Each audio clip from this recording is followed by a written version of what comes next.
ధ్యానించుకొని ఆరాధన క్రమంలో ముందుకు సాగుదాం. దేవునికి స్తోత్రం. యోహాను వ్రాసిన మొదటి పత్రిక 2వ అధ్యాయము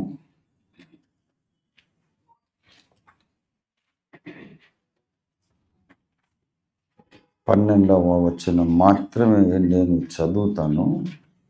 తర్వాత పరిశుద్ధాత్మ దేవుడు ఎలా నడిపిస్తారో అలా మనం ముందుకు సాగడానికి సన్నద్ధులమై ఉందాం. మొదటి యోహాను పత్రిక 2వ అధ్యాయం 12వ వచనం. దేవునికి స్తోత్రం. చిన్న పిల్లలారా, ఆయన నామమును బట్టి మీ పాపములు క్షమింపబడినవి గనుక మీకు వ్రాయుచున్నా. చిన్న మాట ప్రార్థన చేసుకుందాం.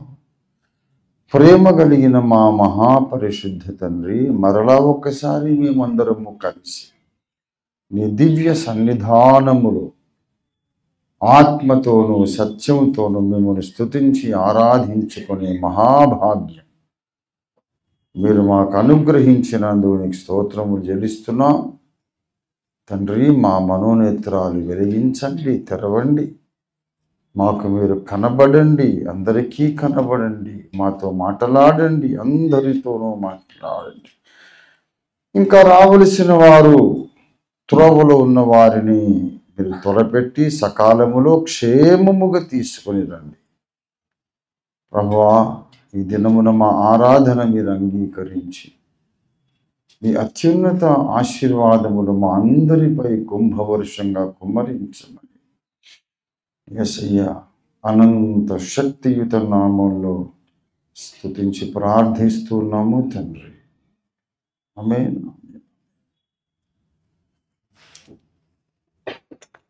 ప్రభునందు నాకు అత్యంత ప్రియులారా,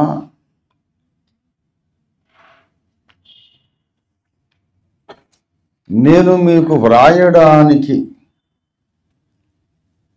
నాకున్న కారణం అంటూ అపోస్తలుడైన యోహాను ఒక మాట చెబుతున్నాడు. ఈ పత్రిక వ్రాస్తూ,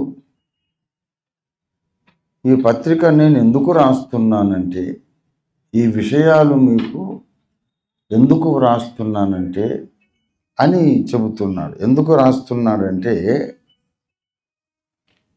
చిన్న పిల్లలారా, ఆయన నామమును బట్టి మీ పాపములు క్షమింపబడినవి గనుక మీకు వ్రాయుచున్నా.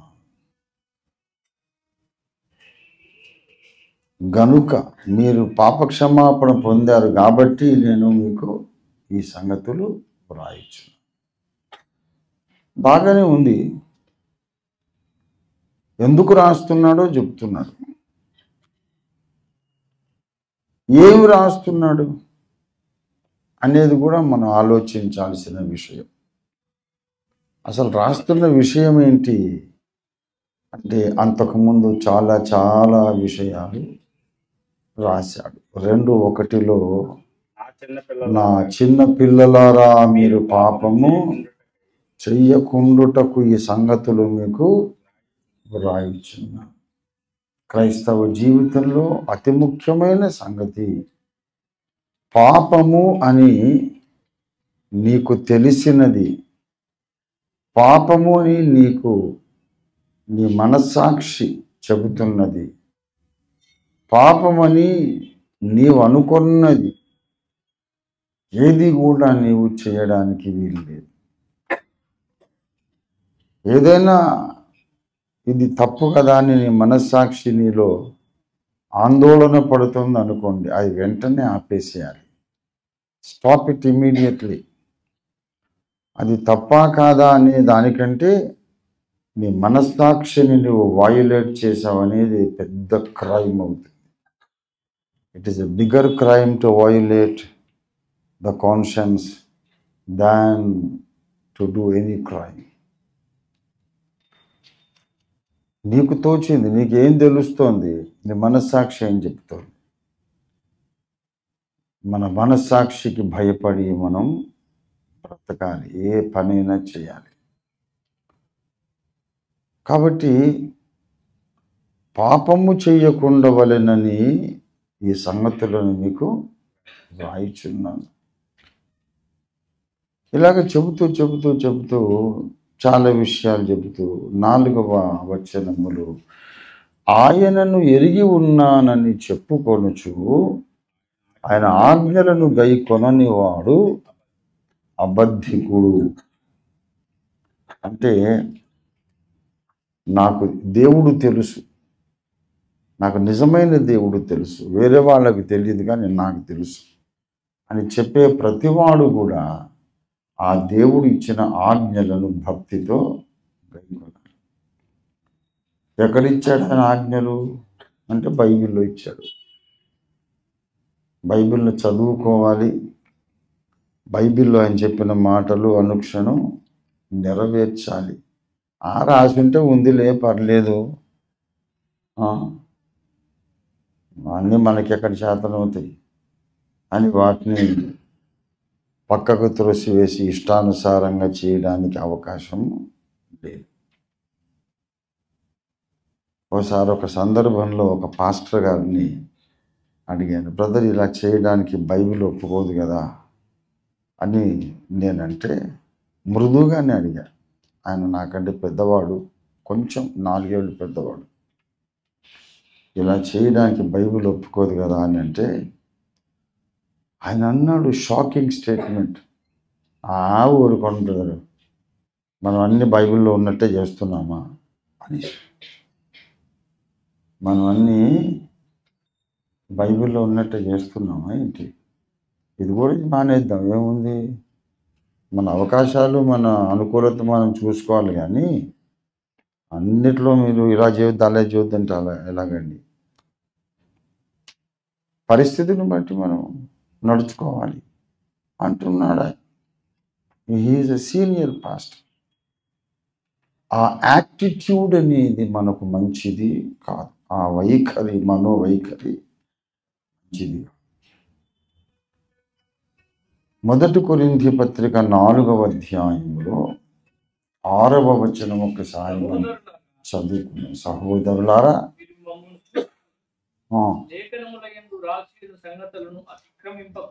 లేఖనముల యందు వ్రాసి ఉన్న సంగతులను అతిక్రమించకూడదని నేర్చుకొని మమ్మలను చూడండి, పౌలును చూడండి, శీలను చూడండి, బర్నబాను చూడండి, తీతును, తిమోతిని, పౌలు యొక్క బృందాన్ని చూడండి, మమ్మను చూసి బహువచనం వాడుతున్నాడు. నేను, నా టీం, మా బృందం చూడండి, మమ్మల్ని చూసి ఓ సంగతి నేర్చుకోండి. ఏదైనా మాట బైబిల్లో రాయబడి ఉన్నదంటే, లేఖనములో రాయబడి ఉన్నదంటే దాన్ని అతిక్రమించకూడదు అనే సంగతి నేర్చుకోండి. బైబిల్లోని మాట మనకు శాసనం, శిలాశాసనం.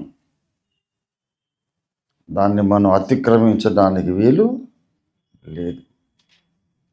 ఆ భయం మనం కలిగి ఉండాలి, వాక్య భయము కలిగి ఉండాలి. దేవునికి స్తోత్రం కలుగును గాక. ఇక్కడ అంటున్నాడు, ఈ సంగతులు మీకు వ్రాయిచున్నాను. ఎందుకు రాస్తున్నాను? మీరు ఇంకా పాపములలోనే ఉంటే మీకు ఈ సంగతులు వ్రాయను. ఇంకా పాపులుగానే లోకస్తులుగా జీవిస్తుంటే మీకు ఈ సంగతులు వ్రాయను. కానీ చిన్నపిల్లలారా, యేసునామాన్ని బట్టి మీ పాపములు క్షమించబడినవి. You are privileged people, blessed people, forgiven people, ప్రత్యేకమైన జనాంగం మీరు. కాబట్టి మీకు రాస్తున్నాను. చాలా సంగతులు రాస్తూ ఎందుకు రాస్తున్నాడో చెప్తున్నాడు. మీరు ఆయన ఆజ్ఞలను అతిక్రమించడానికి వీలు లేదు. తర్వాత 6వ వచనం, ఆయన ఎలాగూ నడుచుకొనెనో అలాగే తానును నడుచుకొన బద్ధుడై ఉన్నాడు. ఆయన యందు నిలిచి ఉన్నవాడనని చెప్పుకొనువాడు, నేను క్రీస్తునందు నిలిచి ఉన్నాను, యేసులో నిలిచి ఉన్నానని చెప్పుకునే ప్రతివాడు కూడా ఆయన ఎలాగూ నడుచుకున్నాడో అలాగే నడుచుకోవాలని దీని వలన తెలుసుకొనుచున్నాం. ఎలా నడుచుకోవాలి? యేసు ఎలా నడుచుకున్నాడో అలా నడుచుకోవాలి. నేను అదే యేసయ్య పాద సన్నిధిలో నేర్చుకున్నాను. ఆయన ఎలా నడుచుకున్నాడో అలా నడుచుకోవాలి అంటే నాకు అర్థమైంది ఏంటంటే, యేసయ్య జీవితం అంతటినీ పరిశోధించాలి. ఆయన యోర్దాను నదిలో బాప్తిస్మం పొందినప్పటి నుంచి ఆయన సిలువలో మరణించి పునరుద్ధానుడయ్యే వరకు, తర్వాత శిష్యులకు ప్రత్యక్షమై ఆరోహణమయ్యే వరకు, ఈ బాప్తిస్మము నుండి మాత్రమే మొదలు కాదు.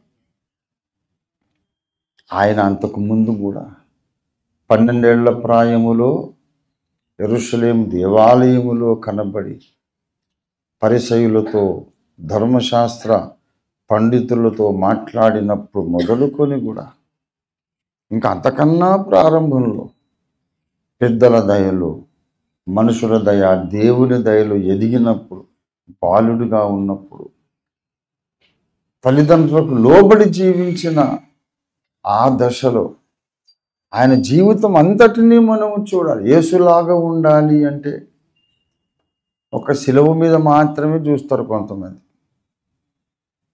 యేసులాగా ఉండాలంటే శిలువ మీద ఉండాలంట. శిలువ మీద చెప్పినట్టు, అయ్యా తండ్రి వీరేమి చేయుచున్నారో వీరు ఎరుగరు కనుక వీరిని క్షమించు అని అడిగేది. అది ఒక్కటే యేసు పోలిక అని పాస్టర్లు అనుకుంటున్నారు, అది నేర్పించారు. మరి అంతకుముందు దేవాలయంలో మాట్లాడేది యేసు పోలిక కాదా?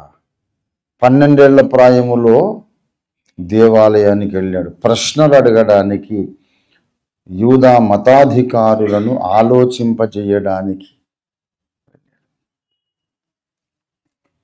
ఆ తర్వాత ఆయన బాప్తిస్మం పొందాక సమాజ మందిరానికి వచ్చాడు.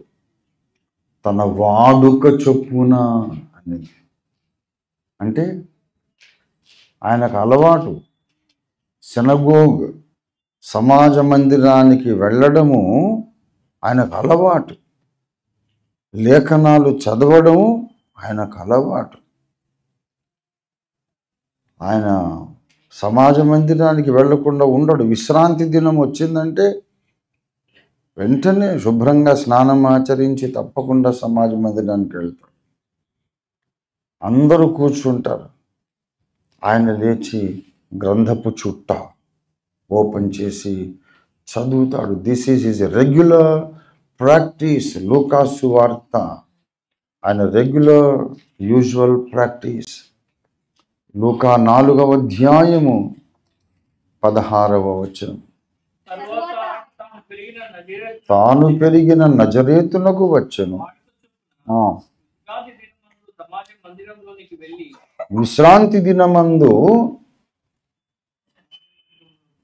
సమాజ మందిరములోనికి వెళ్ళి చదువుటకై నిలుచున్న. ఇది ఏమిటంటే ఆయన వాడుక చొప్పున ప్రవక్త అయిన యెషయా గ్రంథము చేతికి ఇవ్వబడి ఆయన గ్రంథము చుట్టి పరిచారకునికి ఇచ్చి కూర్చుండి. దేవుని బిడ్డలారా, అంటే చుట్టబడే గ్రంథాలు, స్క్రోల్స్ ఉంటాయి అన్నమాట. గ్రంథపు చుట్ట. అప్పట్లో ఇట్లా షేప్లో గ్రంథం ఉండదు. మీరు సిరిచాపలు అంటారు, చూసారా మీరు? సన్న సన్న పుల్లలతో నల్లి చాప ఇట్లా చుట్టి మూలకు నిలబెడతారు, మళ్ళీ విప్పి వేసుకుంటారు, కూర్చోవడమో పడుకోవడమో చేస్తారు. అలాగా చర్మపు కాగితము, పెద్ద పెద్ద పొడుగాటి చర్మపు కాగితాలు, దాని మీద రాసి దానిని చుడతారు, చుట్టి మూలకు నించోబెడతారు. ఆ రోజుల్లో ఇంత పలచటి పేపర్ లేదు, ఫైన్గా ఇంత నాణ్యంగా పేపర్ లేదు, ఇలాంటి ప్రింటింగ్ ప్రెస్సులు లేవు, ప్రింటింగ్ ప్రక్రియ లేదు, ఇలాంటి బైండింగ్ కానీ ఇలాంటి బుక్ ఫామ్లో బైబిల్ లేదు. చాప చుట్టినట్టు చుడతారు. అందుకే గ్రంథపు చుట్టలో నన్ను గూర్చి వ్రాయబడిన ప్రకారం నీ చిత్తము చేయుటకు వచ్చానన్న. ఆ రోజుల్లో గ్రంథపు చుట్టలే. వాడుక చొప్పున యేసు సమాజ మందిరానికి వెళ్ళాడు. ఒక గ్రంథపు చుట్ట ఆయనకు ఇవ్వబడింది. ఆ చుట్ట తెరిచాడు, ఆయన చదివాడు యెషయా గ్రంథం. అంటే 12 ఏళ్ల నుండి 30 ఏళ్ళు వచ్చేదాకా కూడా ఆయన ఏం చేస్తున్నాడు అనమాట? ఆయన వాడుకేంటి? విశ్రాంతి దినం రాగానే సమాజ మందిరానికి వెళ్ళాలి, అక్కడ ధర్మశాస్త్రం పఠించాలి. 12 నుండి 30 ఏళ్ళ దాకా యేసు ఎక్కడికి పోయాడో తెలియదు, ఏం చేశాడో తెలియదు. ఆయన హిమాలయాలకు వచ్చి నలంద విశ్వవిద్యాలయంలో చదువు నేర్చుకున్నాడంటే నాన్ సెన్స్ బకవాస్ మాట్లాడుతున్నాడు. అప్పటికి నలంద లేనే లేదు, ఇంకా కొన్ని 100 ఏళ్ళు అయ్యాక స్థాపించిన.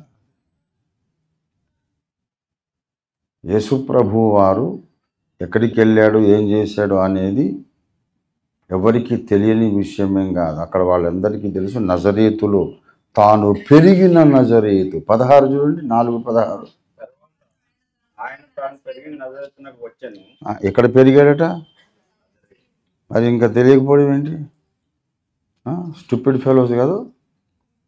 తాను పెరిగిన నజరేతు. తర్వాత పెరిగాడని తెలుసు కానీ ఈయన బడికి పోలేదు అనే సంగతి కూడా సాక్ష్యం ఇచ్చారు. మా కళ్ళ ముందే ఉన్నాడు, ఈయన బడికి పోలేదు, చదువు కొనని ఇతనికి పాండిత్యం ఎలాగవచ్చు అని ఆశ్చర్యపోయారు.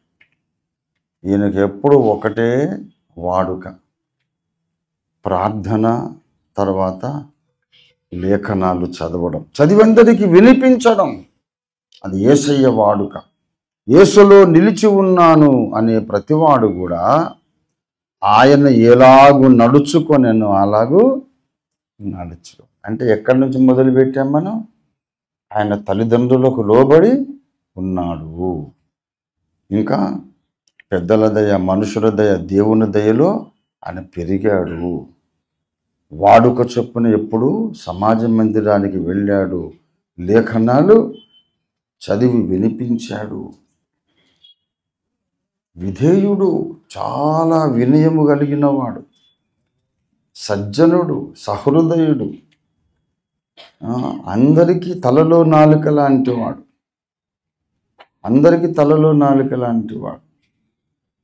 పరిశుద్ధుడు.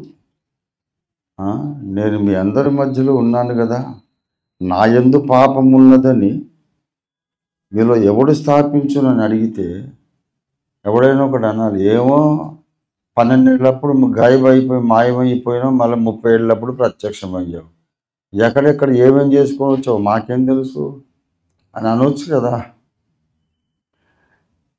కాదు, ఆయన ఎక్కడో దాక్కొని ఎక్కడో రహస్యంగా ఏదో చేసి రాలేదు, వాళ్ళ కళ్ళ ముందే ఉన్నాడు 30 ఏళ్ళు వచ్చేదాకా. అక్కడ తాను పెరిగిన నజరేతు.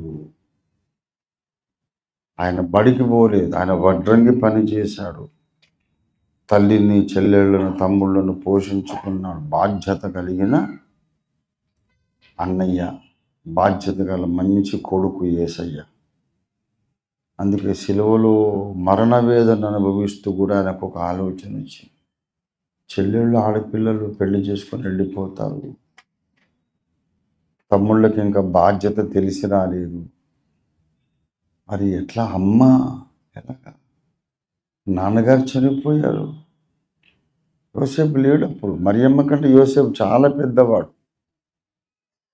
ఈ పిల్లలు పుట్టినాక యోసేపు చనిపోయాడు, మరి అమ్మని ఎవరు చూసుకుంటారని శిలువ మీద పలికిన 7 మాటల్లో ఒకటి, అమ్మా యోహాను ఉన్నాడు, ఇదిగో ఇతడే నీ కుమారుడు, నేను వెళ్ళిపోతున్నా కదా, బాబు ఏమి నీ తల్లి అని అప్పగింతలు పెట్టాడు. యేసును పోలి నడుచుకోవడం అంటే కుటుంబ బాధ్యతలను సరిగా నిర్వర్తించడము కూడా. Christ like conduct involves fulfilling all your family responsibility. కుటుంబాన్ని గాలికి వదిలేసి ఇష్టానుసారంగా తిరగడం, అదేంటంటే ఎక్కువ ప్రేయర్లో ఉంటున్నా సార్ వాళ్ళ, ఏంది అది ప్రేయరు, అదేం ప్రేయరు, మీ అమ్మ భోంచేసిందో లేదో, మీ నాన్న భోంచేసాడు చూడవా, వాళ్ళకి బట్టలు ఉన్నాయో లేదో, ఒంట్లో నొప్పులు ఉన్నాయా, జబ్బు చేసిందా, ఆరోగ్యం బాగుందా చూసుకోరా. అన్నీ చూసుకొని ప్రార్థనలో కూడా ఉండాలి. ప్రార్థన ఎక్కువ చేసేసి భార్యను పట్టించుకోరు. కొంతమంది ఆడవాళ్ళు ప్రార్థన ఎక్కువ చేసి ఎప్పుడు ముసిగేసి ప్రార్థన ప్రార్థన ప్రార్థన, వంట చేయలేం లేదు, వీడు బయట టిఫిన్ చేసి వస్తారు. ఇది కరెక్ట్ కాదు. యేసును పోలి నడుచుకున్నట్టంటే నువ్వెంత బిజీ మనిషి అయినా, ఎంత వాక్యజ్ఞానివైనా, ఎంత ప్రార్థనాపరుడివి అయినా ఇల్లు పట్టించుకోవాలి. అంటే ఇప్పుడు యేసయ్యకు భక్తి లేదనా ఏంటి? యేసులో నిలిచి ఉన్నానని చెప్పుకునేవాళ్ళు ఆయనను పోలి నడుచుకోవలెను. మీ పాపాలు క్షమించబడ్డాయి గనక మీకు ఈ సంగతులు. పాపములు క్షమించబడకపోతే, లోకములో పాపములో మీరు జీవిస్తుంటే మీకు రాసేవాడిని కాదు. మీకు నాకేం సంబంధం లేదు, మీరు ఎలాగైనా బ్రతకండి, మీకు నాకేం సంబంధం లేదు. కానీ మీరు పాపక్షమాపణ పొందారు, దేవునితో సమాధాన పడ్డారు కనుక మీ ప్రవర్తన జాగ్రత్త. యేసులో ఉన్నానని చెప్పుకుంటున్నారుగా, యేసు ఎలా జీవించాడో అలా మీరు జీవించాలి. తర్వాత ఆయన సిలువ వేయబడే సమయం దగ్గరకు వచ్చింది. యెరూషలేముకు మళ్ళీ వచ్చాడు, ఆయన టెంపుల్కి వచ్చాడు, దేవాలయానికి వచ్చాడు. వచ్చేసరికి అక్కడ అందరూ మోకరించి ముసిగేసి ప్రార్థనలు చేసే బదులు అన్ని బల్లలు వేసుకొని బిజినెస్లు చేస్తున్నారు, రకరకాల వ్యాపారాలు. ఇదేమిటి ఆశ్చర్యపోయాడు యేసయ్య. ఇది వ్యాపారపు ఇల్లు, ఇది బిజినెస్ సెంటరా? నా మందిరము ప్రార్థనా మందిరం అనబడు అని వ్రాయబడి ఉన్నది. మీరేంట్రా బిజినెస్ చేస్తున్నారు? శిష్యులు ఉన్నారు ఆయనతో, ఎవరితో ఏం మాట్లాడలా, నేల మీద చూస్తున్నాడు అటు ఇటు. ఏంటి ప్రభువా, ఏంటి ఏమన్నా పారేసుకున్నావంటే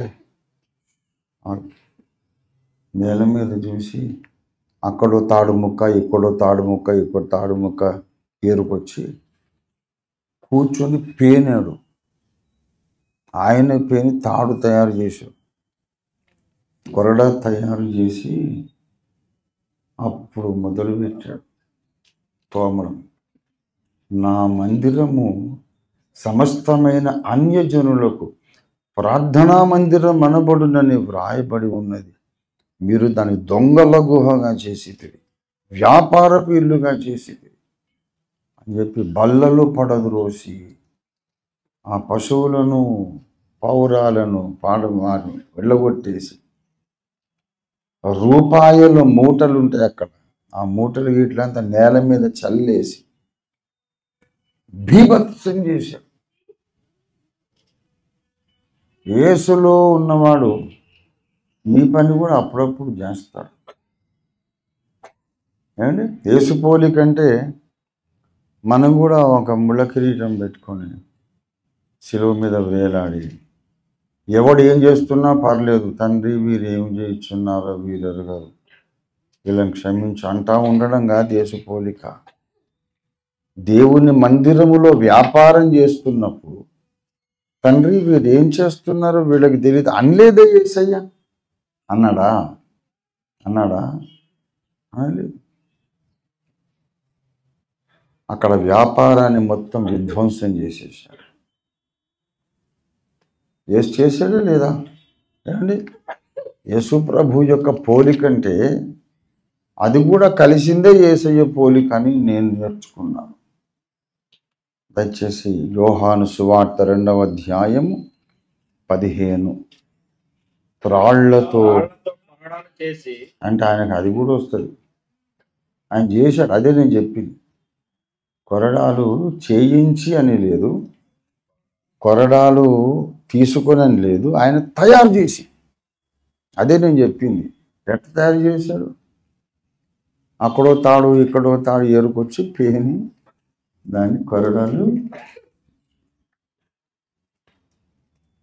ఆ కొరడాలతో ఆయన వీర విహారం చేశాడు. బీభత్సం అంటే బీభత్సం. యెరూషలేము దేవాలయంలో వందల మంది ఉన్నారు. వ్యాపారులు, దొంగలు, ధనాపేక్ష పరులు. అదొక పెద్ద బిజినెస్ సెంటర్ చేశారు. మొత్తం అంతా విధ్వంసం చేశారు. అంతేగాని తండ్రి వీరు ఏమి చేయుచున్నారో వీళ్ళు ఎరుగరు, కాబట్టి బిజినెస్ చేసుకొనియండి, వాళ్ళని క్షమించండి అని అనలేదు. Christ like character becomes sometimes angry also. There is something called righteous anger, holy anger, holy indignation. పరిశుద్ధ కోపము అనేది కూడా ఒకటి ఉంది. నాదేదో ₹1 తిన్నాడని, నన్నేదో అవమానించాడని, నేను అనుకున్నదేదో జరగలేదని కోపం రావడం కాదు. దేవుని ఇల్లు పాడైపోతుంది, దేవుని ఇల్లు అపవిత్రమైపోతుంది అని ఆ బాధతో కోపము రావడం. ఆ కోపం దావీదుకు వచ్చింది, యేసయ్యకు వచ్చింది, పౌలుకు వచ్చింది. దావీదు కూడా అన్నాడు, నీ ఇంటిని గూర్చిన ఆసక్తి నన్ను భక్షించుచున్నది. యేసయ్యకు కూడా దేవుని ఇంటిని గూర్చిన ఆసక్తి భక్షించింది. ఆ దేవుని ఇంటిని గూర్చిన ఆసక్తి భక్షించినప్పుడు కొంచెం కోపము. మొన్న ఒకడు ఎవరు అన్నాడట, ఓఫిరన్న అంత మంచిదే కానీ అందరిని తిడుతూ ఉంటాడు అంటే, అదేంటది, నేను అందరిని కూర్చోబెట్టి you are a fool, you are idiot అని అందరిని తిడుతూ ఉంటాడు. ఇదే పని.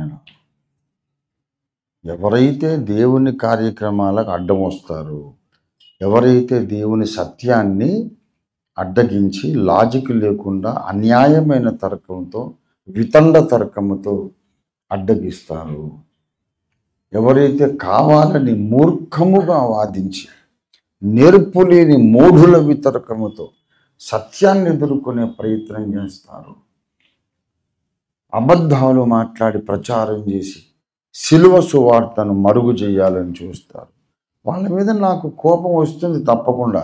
తిట్టకపోతే ముద్దు పెట్టుకుంటానండి. తిట్టడమే తప్పైతే మరి యేసు ప్రభు అనలేదా, సర్పములారా సర్పసంతానమా, అయ్యో వేషధారులైన పరిసయ్యులారా, అయ్యో గుడ్డి పరిసయ్యుడా, మీరు గుడ్డి వారయ్యుండి గుడ్డి వారికి త్రోవ చూపువారు, మీరు నరక పాత్రులు, ఒకరిని మీ మతంలో కలపడానికి చూస్తున్నారు, కలిసినప్పుడు మీకంటే రెండంతలు నరక పాత్రులుగా వాళ్ళని చేస్తున్నారు.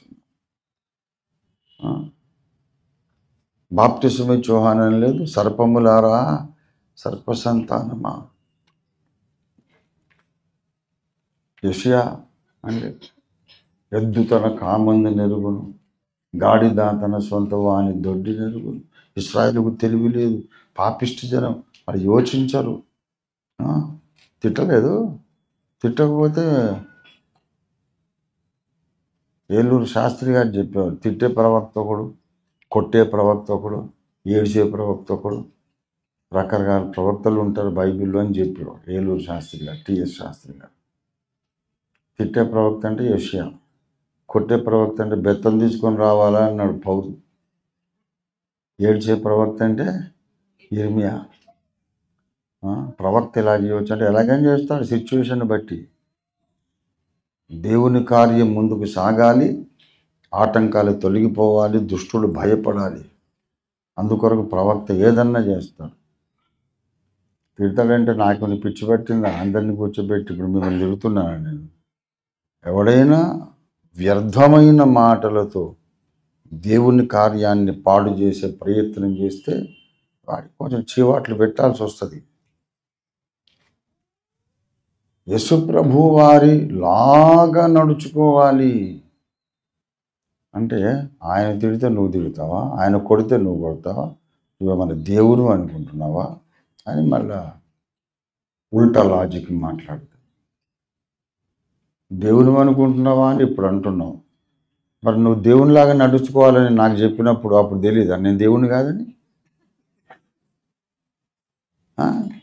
ఇదే హౌలా లాజిక్. మరి వాళ్ళని తిట్టకపోతే ఏం చేస్తాం?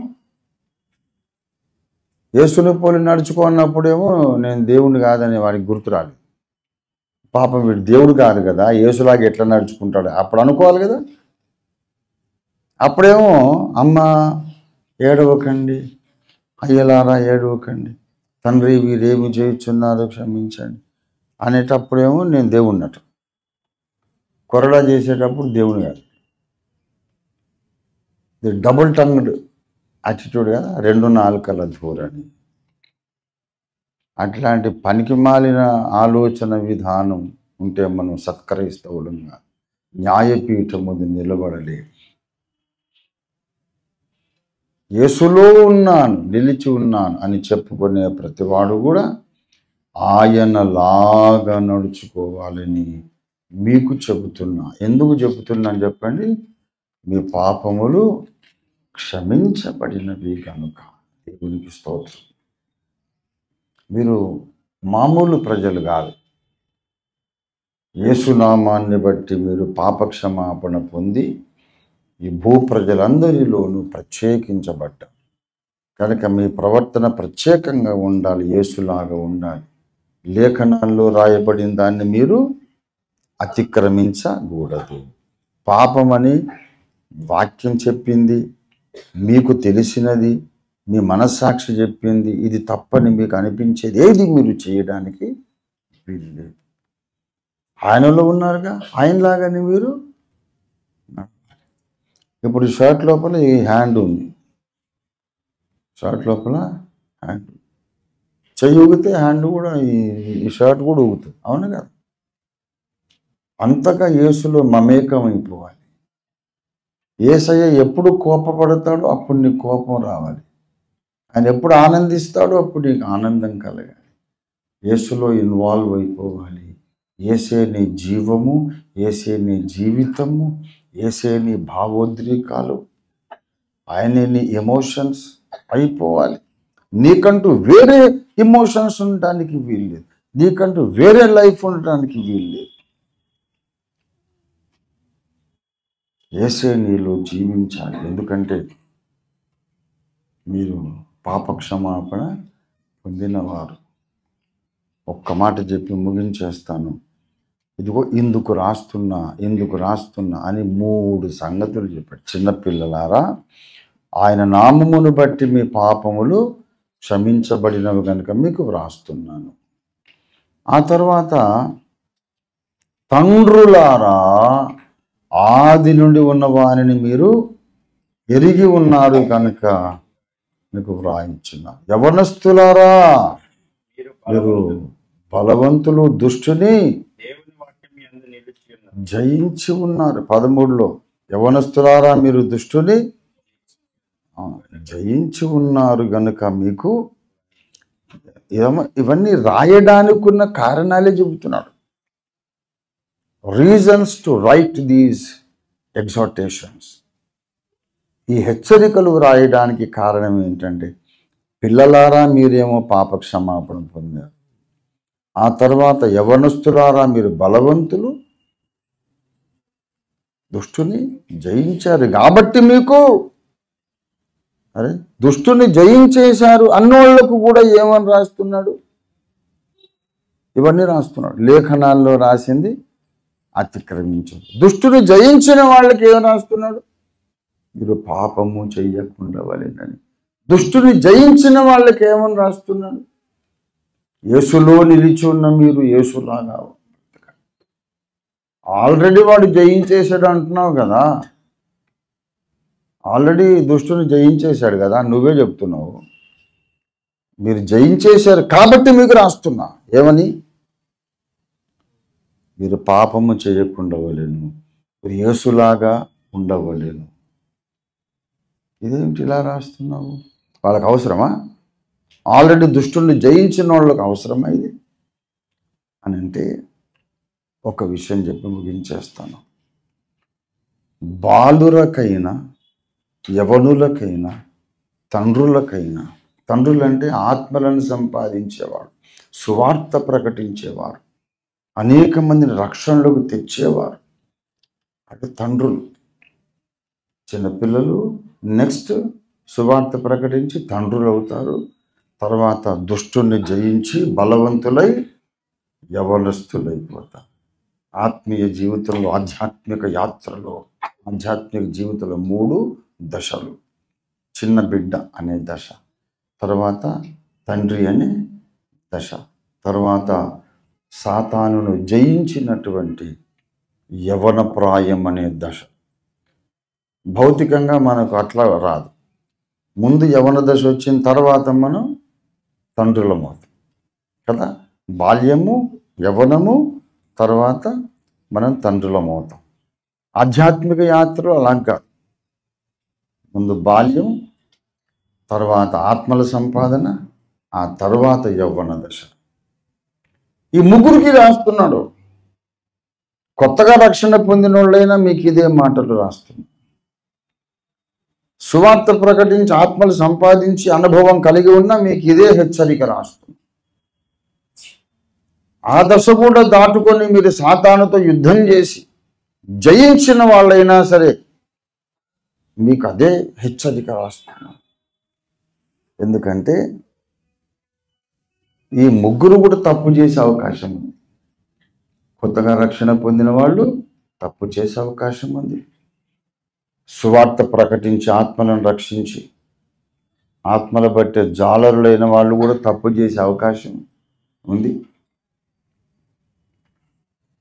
సాతానును జయించేశాను, నేను వీరాధి వీరుణ్ణి అనుకున్నవాడు కూడా కాళ్ళు జారే అవకాశం ఉంది. ఈ మట్టి దేహంలో మనం ఉన్నంత కాలం కాళ్ళు జారే అవకాశం ఉంది. నువ్వు ఆధ్యాత్మిక ఎదుగుదలలో ఏ దశలో ఉన్నా నువ్వు జాగ్రత్తగా ఉండడం అవసరం. నేను చాలా ఎదిగిపోయాను, చాలా బైబిల్ చదివేశాను, చాలా నేర్చుకున్నాను, చాలా ప్రార్థనలు బలపడ్డాను, ఇంకా నాకేం పర్వాలేదులే, నేను పడిపోవడం అసంభవం అనుకుంటే నువ్వు డేంజర్లో పడ్డట్టే, సాతానుకు దొరికినట్టే. ఎప్పటికలాగా అనుకోవద్దు. నువ్వెంత మెచ్యూర్ క్రిస్టియన్ అయినా సరే, చాలా ఎత్తున ఉన్న క్రైస్తవుడు అయితే అక్కడి నుంచి కూడా పడవచ్చు. అది ఇంకా డేంజర్, చాలా ప్రమాదం. ఉదాహరణకు నేను ఇప్పుడు కుర్చీ మీద ఉన్నా, ఈ కుర్చీ మీద నుంచి కింద పడ్డాను అనుకోండి, ఏమవుతుంది? ఏం కాదు, మళ్ళీ లేచి కూర్చుంటా. కొంచెం ఈ బల్ల మీద నుంచి ఇక్కడ కాసేపు కూర్చొని ఇక్కడి నుంచి పడ్డాను అనుకోండి, అప్పుడు కూడా ఏం కాదు. ఒకవేళ ఇల్లెక్కి ఇంటి మీద నుంచి పడ్డాను అనుకోండి, అప్పుడు కాలు చేతి తిరుగుతాయి కదా, కాలు చేతి తిరుగుతాయి. ఇక చార్మినార్ పైన ఎక్కి పడితే అప్పుడు అసలు వాడు అయిపోయింది. ఇక పరదేశులము ప్రియులారని పాట ఎత్తుకోవాల్సింది. వాడికి అయిపోయి he's history gone, he's no more. ఎంత ఎత్తు నుంచి పడితే నీకు అంత డేంజర్. తక్కువ హైట్లో నువ్వు ఉన్నప్పుడు, ఎక్కువ ఎదుగుదల లేనప్పుడు పడిపోతే నీకు ఎక్కువ దెబ్బ తగలదు. కొంచెం ఎత్తు నుంచి పడితే కాళ్ళు ఇరుగుతాయి, మళ్ళీ అతికించుకోవచ్చు. కానీ చార్మినార్కి పడితే అయిపోయింది నీ పని. ఆధ్యాత్మిక జీవితం కూడా అంతే. ఎంత ఎదిగాను అనుకుంటావు అంత జాగ్రత్తగా ఉండాలి. అంతేగాని చాలా ఎత్తుకి ఎదిగాను, చార్మినార్ అంత ఎత్తుకి ఎదిగాను, ఎక్కలేనంత ఎత్తుకి ఎదిగాను కాబట్టి ఇప్పుడు నేను కేర్లెస్గా ఉంటానంటే కుదరదు. అక్కడ నుంచి పడ్డావంటే అయిపోయింది. కనుక కింద హైట్లో ఉన్నవాళ్ళు బాలురు, కాస్త మీడియం హైట్లో ఉన్నవాళ్ళు తండ్రులు, చార్మినార్ అంత హైట్లో ఉన్నవాళ్ళు యవ్వనస్తులు. ఎవడైనా పడతాడు. కాబట్టి మీకు వ్రాయుచున్న దేవుని స్తోత్రం కలుగును గాక. రాసిన మాటలు మనం చదువుకోవాలి, పాటించాలి, హెచ్చరిక పొందాలి, జాగ్రత్త పడాలి. ఎవరి బ్రతుకు వాళ్ళదే, ఎవరి బ్రతుకు వాళ్ళది, ఎవరి జాగ్రత్త వాళ్ళదే, ఎవరి లెక్క వాళ్ళే అప్పచెప్పుకోవాలి. మీకోసం నేను లెక్క అప్పచెప్పలేను, నా కోసం మీరు లెక్క అప్పచెప్పలేరు. యేసు ప్రభువు వారు న్యాయపీఠాసీనుడై వచ్చినప్పుడు ఆయన ముందు మన చేతులు కట్టుకొని నిలబడాలి. కనీసం మన జీవిత భాగస్వామి కూడా మనకి హెల్ప్ చేయడానికి అవకాశం. కొంతమంది ఇళ్లలో దర్శిస్తే వాళ్ళ పిల్లల్ని ఏమన్నా అడుగుతూ ఉంటే తల్లి సమాధానం ఇస్తూ ఉంటుంది. నాకు చెడ్డ చిరాకేస్తుంది. పిల్లలు ఎలా మాట్లాడతారో వాళ్ళ ముద్దు ముద్దు మాటలు విని ఆనందించాలని అడుగుతారు. పాప నీ పేరేంటమ్మా అంటే పింకీ అంట వాళ్ళమ్మ. ఏంటిది నీ పేరు పింకా? కాదు కాదు ఆమె పేరు. మరి ఆమెను అడిగాను నిన్ను అడిగానా అంటే ఆమె పేరు నాకు తెలియక నేను అడగటం లేదు. అదేదో ఆ చిన్న నోటితో ఆమె ముద్దుగా ఎలా పలుకుతుందో విని ఆనందించాలని అడుగుతుంది. స్కూల్కి వెళ్తున్నావా అని అంటే ఆ పిల్లలు అలాగే చూస్తారు. చిన్నపిల్లలు వెంటనే కనెక్ట్ కారు, టైం తీసుకుంటారు. ఇటు పర్లేదు మంచోడే, ఇతనితో మాట్లాడడం సేఫే అని అనుకున్నప్పుడు మళ్ళీ కనెక్ట్ అవుతారు. అప్పటిదాకా అబ్జర్వ్ చేస్తారు. వాళ్ళు కూడా చాలా గొప్ప మేధావులు. వెంటనే కనెక్ట్ కారు. నువ్వు అడుగుతా పోతుంటే ఇట్లనే చూస్తుంటారు. నేను స్కానింగ్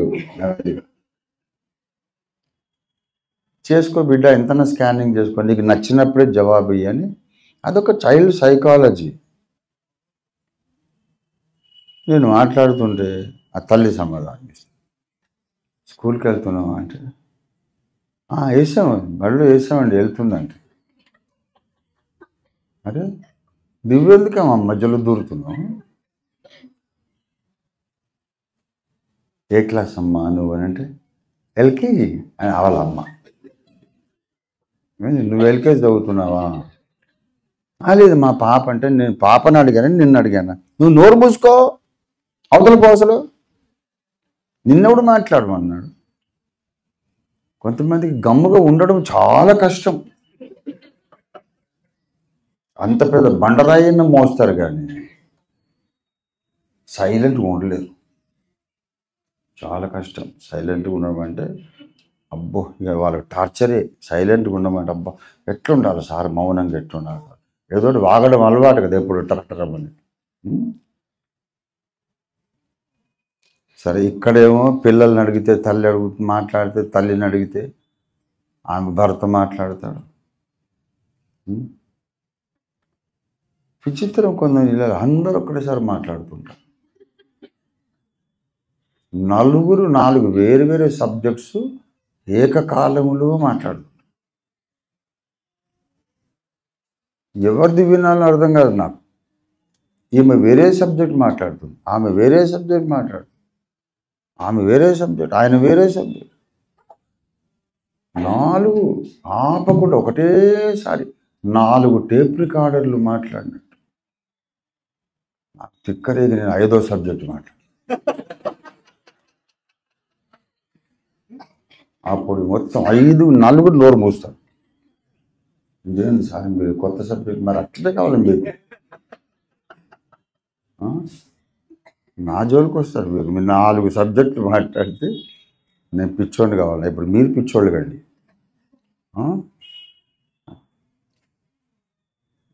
ఇప్పుడు పిల్లని అడిగితే తల్లి మాట్లాడిందా, చెల్లెమ్మని ఏం తర్వాత చదువుకున్నావమ్మా, ఏం చేస్తున్నారు, ఆమె 10th క్లాస్ అండి, ఆమె బిఏ అంటే భర్త మాట్లాడుతుంది. ఆమెను అడిగితే నీ పేరు చెల్లెమ్మనా,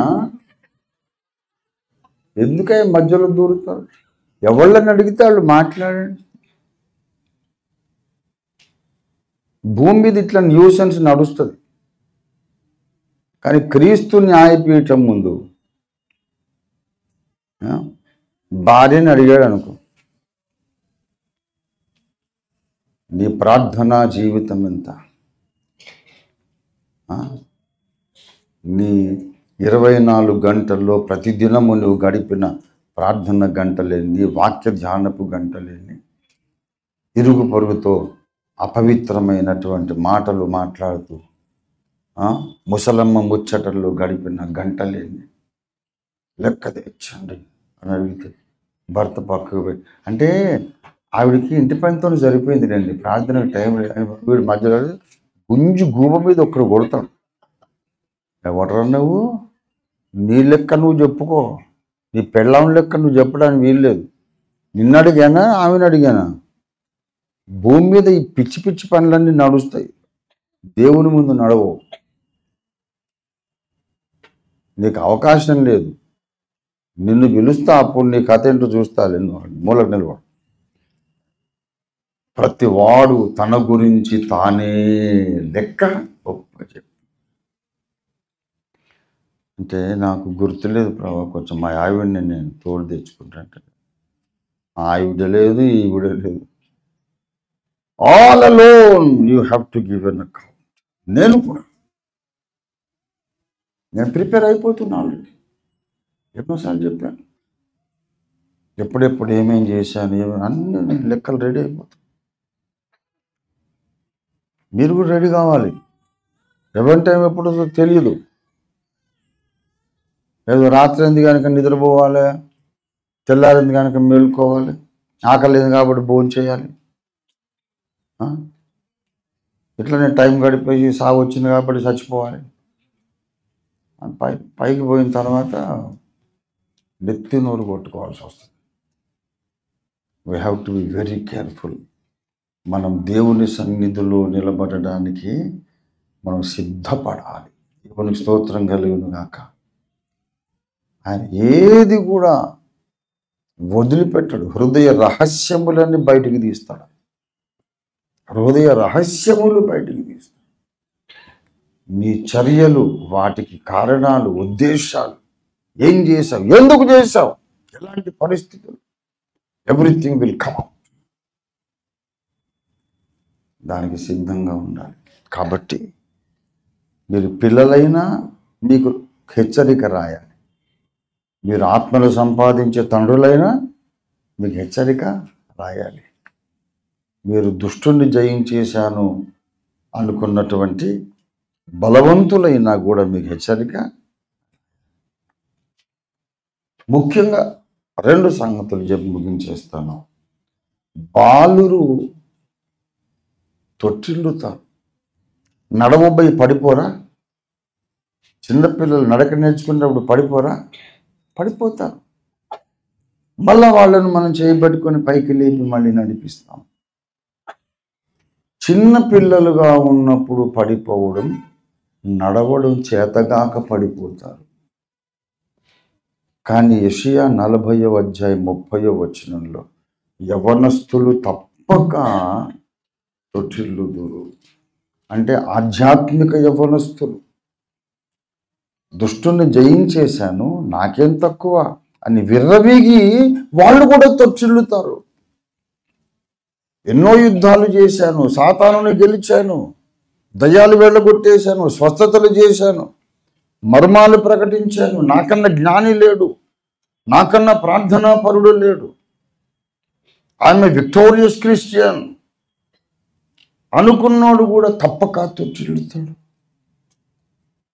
మరి చిన్నపిల్లోడేమో నడక రాక తొట్టిల్లిన,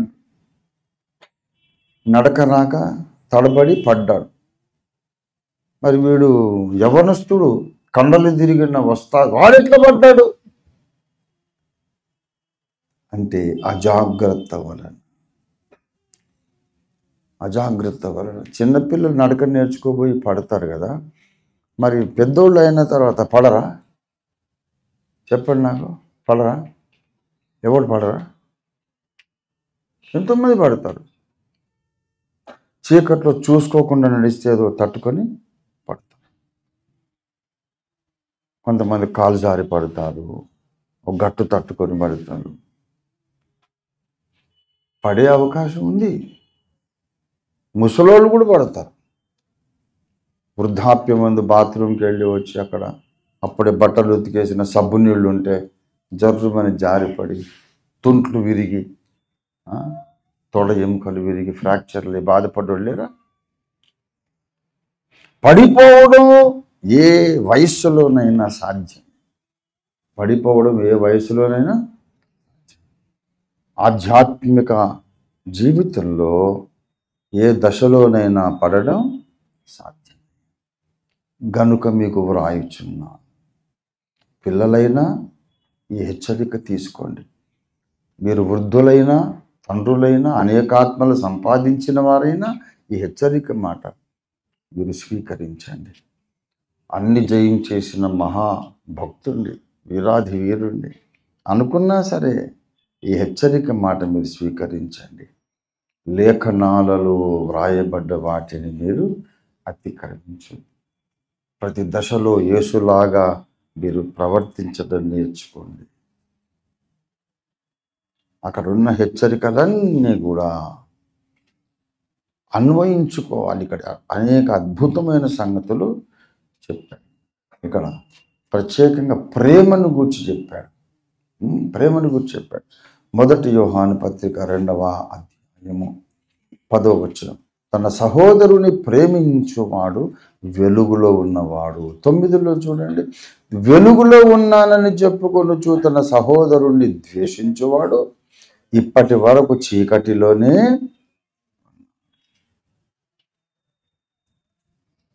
ఇది కూడా మీకు వ్రాయుచున్నాను అనే హెడ్డింగ్ కింద ఇది కూడా వస్తుంది. మీరు పిల్లలు, మీరు వృద్ధులు, మీరు యవనులు, దుష్టుని జయించిన వారు ఎవరైనా కావచ్చు, ఆధ్యాత్మిక అంతస్తులు మీరు ఎక్కడైనా ఉండండి, కానీ మీరు వెలుగులో ఉన్నానని చెప్పుకుంటూ మీ సాటి సహోదరుల మీద ప్రేమ లేకుండా ద్వేషము నింపుకొని బ్రతికితే మీరు అబద్ధం ఆడుతున్నారు. మీలో నిత్య జీవం ఉండదు. ఇంకా మీరు చీకట్లోనే ఉన్నారు. మీరు రక్షణ పొందారు, గొప్ప కార్యాలు చేశారు, ఆత్మలు సంపాదించారు, దుష్టుని జయించారు, అయినా ఇంకా మీరు చీకట్లు ఉంటేలాగా. మీకు రాయుచున్నాను. గనక మనందరం విత్తబడినటువంటి ఈ వాక్యపు కాంతిలో, దేవుని ముఖ కాంతిలో మనలను మనం పరీక్షించుకోవాలి. ప్రతిరోజు వాక్యం పరిశోధించాలండి. ఏమండి, ప్రతిరోజు బైబిల్ చదవాలి. అది నా కొరకే రాశాడు నా యేసయ్య.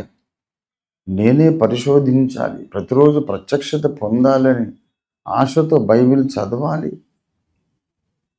ఆ ప్రకారం నడవడానికి ప్రయత్నించాలి. మీకు అర్థమైనా చదవాలి, అర్థం కాకున్నా చదవాలి, ఇష్టమైనా చదవాలి, ఇష్టం లేకున్నా చదవాలి. ఊపిరి ఎలా పీలుస్తున్నాము మానకుండా, అలా ప్రార్థన, దేవుని వాక్య ధ్యానం మానకుండా.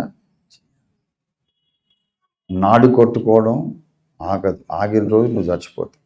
గుండె కొట్టుకోవడం ఆగదు, ఆగిన రోజు నువ్వు చచ్చిపోతావు.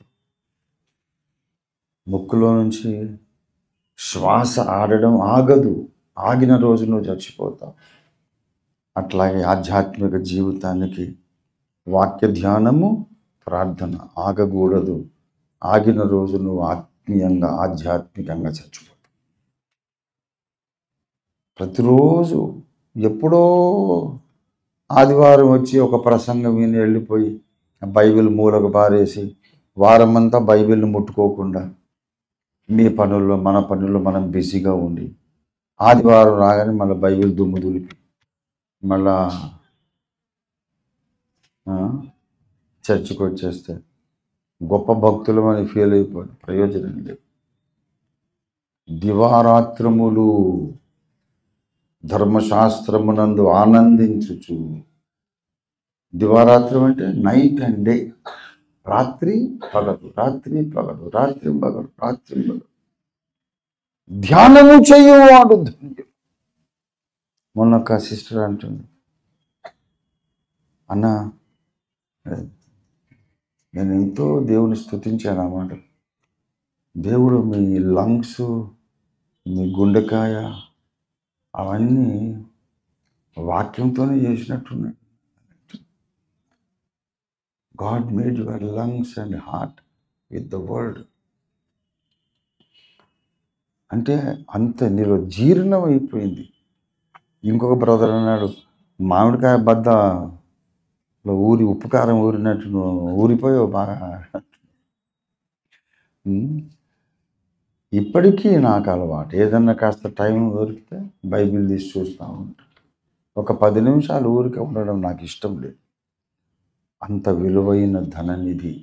నేను గొప్పలు చెప్పుకోవట్లేదు, మీరు గొప్పవాళ్ళు గండని చెప్తున్నా. నేను గొప్ప కాదు, నాకన్నా ఎక్కువ చదివిన వాళ్ళు ఉన్నారండి. నాకన్నా ఎక్కువ బైబిల్ చదివిన వాళ్ళు ఉన్నారు. భక్త్ సింగ్ అయ్య గారు 200 సార్లు చదివాడు బైబిల్.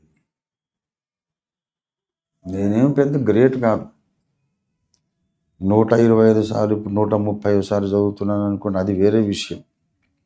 అంటే 200 టైమ్స్ చదివి మోకాళ్ళ మీద. మహానుభావులు ఉన్నారు, మనకంటే ఎక్కువ చదివిన వాళ్ళు చాలామంది ఉన్నారు. ఎన్నిసార్లు చదివి ఒక పాస్టర్ గారిని అడిగాం మొన్న, మీరు బైబిల్ అంతా ఒకసారి చదివారా అంటే, చదివానండి, ఒక్కసారి చదివాను. అరే నువ్వు 15 సంవత్సరాలు బట్టి సేవ చేస్తున్నాడు, బైబిల్ ఇంకా ఒక్కసారి కంప్లీట్ కాదు. ఎట్లా క్రైస్తవ జీవితం జీవిస్తున్నాము? భోజనం మాత్రం 3 పూటలు చేస్తాము, మరి బైబిల్ ఎందుకు 3 పూటలు చదవద్దు? ప్రతిరోజు స్నానం చేస్తాం, ప్రతిరోజు వాక్య ఉదక స్నానం ఎందుకు చేయొద్దు? వీటిని నిర్లక్ష్యము చేయడము ద్వారా, వాక్యమును ప్రార్థనను భక్తుల సహవాసమును నిర్లక్ష్యము చేయడం ద్వారా యవనస్తులు కూడా తొట్టిల్లుతారు. బాగా నేను సైతానును జయించేశాను, అన్నీ తెలుసుకున్నా, మెచ్యూర్ అయిపోయా, బాగా పరిపక్వం అయిపోయా, పండిపోయా అనుకున్నోడు కూడా తుస్సుమని పడతాడు. When he neglects the Bible and prayer. ఈ 2 మానకుండా ఉన్నవాడే ధన్యుడు. దేవునికి స్తోత్రం కలుగునుగాక. కనుక ప్రియులారా, విన్న వాక్య కాంతిలో, దేవుని ముఖ కాంతిలో మనల్ని మనం పరీక్షించుకుంటాం. మనం ఎక్కడ తప్పిపోతున్నామో, ఎక్కడ మనం జారి పడుతున్నామో, లేదా ఎక్కడ నిర్లక్ష్యం చేస్తున్నామో, మన ఆధ్యాత్మిక జీవితం మండుతున్న పొదలాగా ఉందా, ఆరిపోయిన బొగ్గులాగా ఉంది, ఎలాగుంది? వారమంతా ప్రభుత్వం మన నడకేలాగా. జాగ్రత్త సుమ, ఇంకా మనలో ఏ పాపము జరిగి ఉండకపోవచ్చు, ఏ తప్పు మనం చేసి ఉండకపోవచ్చు, కానీ బైబిల్కు దూరం అయితే, ప్రార్థనకు దూరం అయితే, రేపో మాపో ఘోరమైన తప్పు నీ ద్వారా జరిగే అవకాశం ఉంది. చార్మినారెక్కి పడ్డట్టు పడతావు. బైబిల్ మానేసి, బైబిల్ చదవటం మాని, ధ్యానించటం మాని, ప్రార్థన చేయటం మానేస్తే నువ్వు అనుకోవచ్చు మామూలుగా పడవు, చార్మినారెక్కి పడ్డట్టు పడతావు. పడకముందే మనం జాగ్రత్త. కాబట్టి ఆధ్యాత్మిక జీవితంలో మీరు జాగ్రత్త పడి ఉండాలని మీకు వ్రాయొచ్చున్నాను. ఏమైనా నాకు చెప్తావా నువ్వు? నాకను చెప్పేది, నేను ఎంత mature Christian, senior Christian, senior member, నాకు చెప్తామంటే బాబు నీకు కూడా చెప్తున్నా, నీకు కూడా అవసరమే, నీకు ఇంకెక్కువ అవసరం. జాగ్రత్త అనేది చిన్నపిల్లలకి ఎంత అవసరమో యవనస్తులకి ఇంకా ఎక్కువ అవసరం. ఎదిగిన వారికి ఇంకా ఎక్కువ జాగ్రత్త అవసరం. జాగ్రత్త లేకపోవడం అన్ని పతనములకు కారణం, పాపములకు కారణం, ఆధ్యాత్మిక ప్రమాదాలకు కారణం. Let us be cautious and careful, taking every precaution. యేసయ్య రాకడ దాకా మనం జాగ్రత్తగా పరిశుద్ధ మార్గంలో నడవాలి. దేవుడి స్తోత్రం కలుగును గాక. హల్లెలూయా, హల్లెలూయా. రండి మనం ప్రార్థనలో మనల్ని మనం పరీక్షించుకుందాం. దేవుడి మాటలు మన వినికిడిలో ఆశీర్వదించును గాక. Come on, let us close our eyes and pray and open our spiritual eyes and start examining ourselves. ఒకసారి కళ్ళు మూసుకొని ఆత్మనేత్రాలు తెరుచుకొని మన సొంత జీవితాలను పరిశోధించుకుందాం.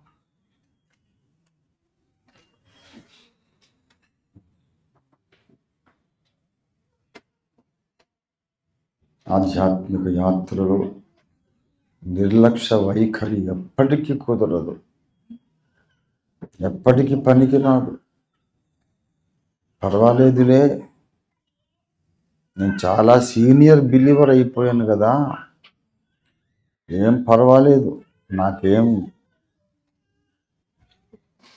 ఇప్పుడు పర్వాలేదు, నేను పడిపోయే అవకాశం లేదని ఎన్నటికీ అనుకోవడానికి వీలు లేదు. మట్టి శరీరములో మనం ఉన్నంత కాలము జాగ్రత్తగా ఉండాలి. భయముతోను వణుకుతోను మన సొంత రక్షణ కొనసాగించుకోవాలి. ఆ పవిత్రమైన భయముతోనే తన జీవిత యాత్ర కొనసాగించేవారు ధన్యులు. యేసయ్యా, నాకు జాగ్రత్త దయచేయి. యేసు పోలిక నాలో ఉన్నదా? లేఖనాలు అతిక్రమిస్తున్నానా? సహోదరుల పట్ల ప్రేమ కలిగి ఉంటున్నానా? ఈ విషయాలు పరిశోధించుకుందాం, మనల్ని మనమే పరీక్షించుకుందాం. నువ్వు చాలా సీనియర్ బిలీవర్ అని నువ్వు ప్రేమ లేకుండా తయారైతే ఎలాగా? చాలా సీనియర్ బిలీవర్ అని లేఖనాలను నిర్లక్ష్యం చేస్తే ఎలాగా? చాలా సీనియర్ అని ప్రార్థన మానేస్తే ఎలాగా? చాలా ఎత్తు మీద ఉన్నావు, పడితే దక్కవి, ఇంకా నువ్వు పోతావు. ప్రార్థనా సమయం ఇది, స్వపరీక్ష సమయం ఇది. ఒకవేళ మనస్సాక్షి గద్దిస్తుంటే పాపం ఒప్పుకోవలసిన సమయం ఇది.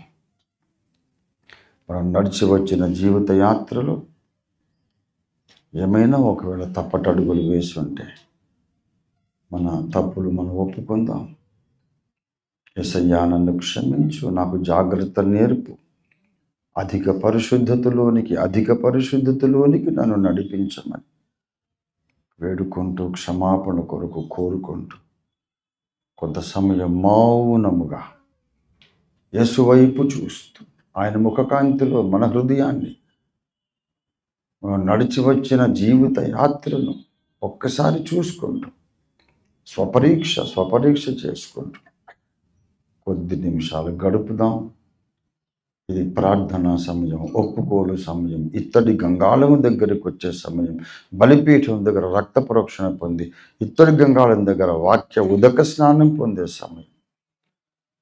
రండి, యేసు రక్తపు నదిలో మన స్నానాలు చేద్దాం.